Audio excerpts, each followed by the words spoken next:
what I was thinking about today? I was thinking about those street gangs down in Los Angeles. You know, those Crips and those Bloods. And I was thinking about those new laws they came up with in the 1980s, I think it was, to combat those street gangs, those Crips and those Bloods.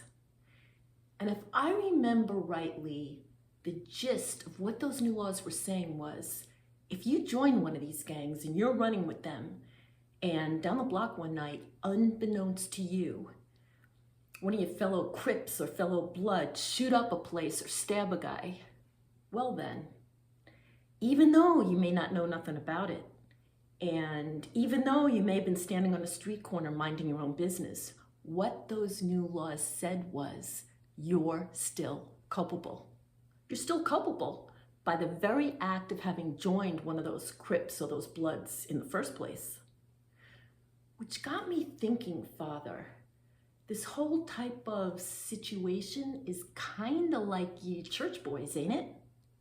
You got your colors, you got your clubhouse, and for want of a better word, you're a gang.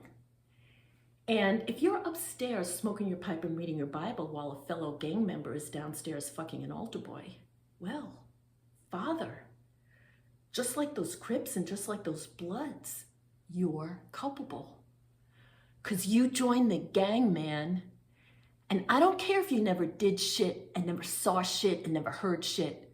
You joined the gang, you're culpable. And if a person is culpable of altar boy fucking or any kind of boy fucking, because I don't think you guys really narrowed that down, then you forfeit the right to come into my house and say anything about me, my life, my daughter, or my billboards. So why don't you just finish up your tea there, Father, and get the fuck out of my kitchen